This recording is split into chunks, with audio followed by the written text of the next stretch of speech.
الإخوة، السلام عليكم ورحمة الله وبركاته. وعليكم السلام ورحمة الله وبركاته.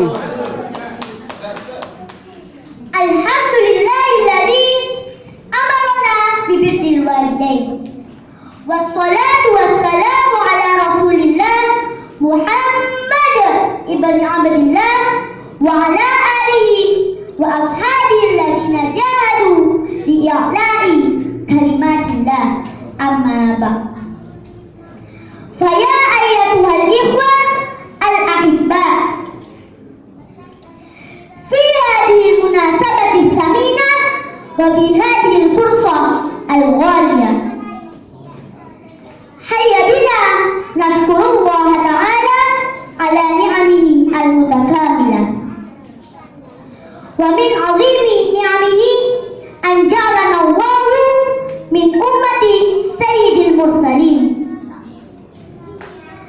أيها الإخوة الأحباء، فقد أمرنا الله عز وجل ببر الوالدين والإحسان إليهما وفعل الخيرات إليهما، كما قال تعالى: وبالوالدين إحسانا. اعلموا أن بر الوالدين له فضل عظيم وأجر عظيم عند الله سبحانه وتعالى، فقد جعل الله بر الوالدين من أعظم الأعمال وأحبها إليه. معاشر الأحباء رحمكم الله، فقد نهانا الله ورسوله عن حقوقهما، وشدد في ذلك أبلغ التشديد، وحذر عنه أبلغ التحذير، كما جاء في تنزيله وعن لسان رسوله. أعوذ بالله من الشيطان الرجيم. بسم الله الرحمن الرحيم. وقضى ربك ألا تعبدوا إلا إياه وبالوالدين إحسانا.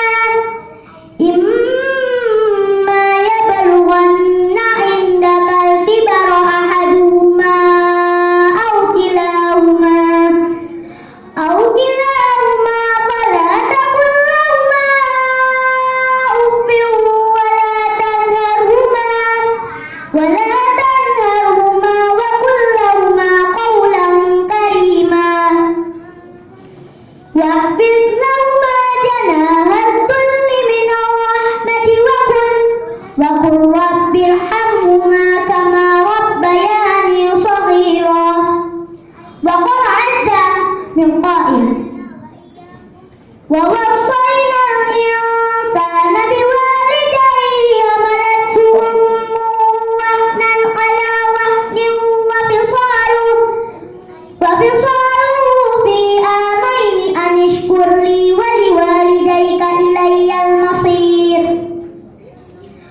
انظروا أيها الإخوة في هاتين الآيتين كيف قرن الله سبحانه وتعالى الأمر بالإحسان للوالدين مع توحيده وعبادته، وكيف قرن شكرهما بشكره.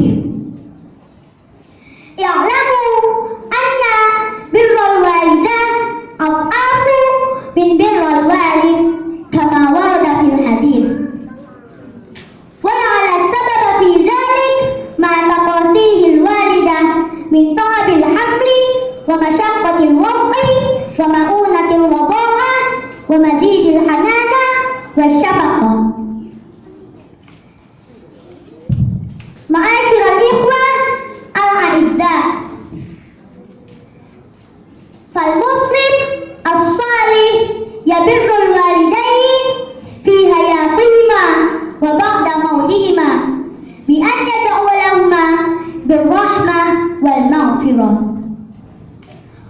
وحث الله كل مسلم على الإكثار من الدعاء لوالديه من أعظم الأوقات. هذا ما أقول لكم، فعسى الله أن يجعلنا وإياكم من البارين المحسنين القائمين بحقوق الله وبحقوق عباده ابتغاء وجهه ومرضاته. آمين. آمين. والسلام عليكم ورحمة الله وبركاته. وعليكم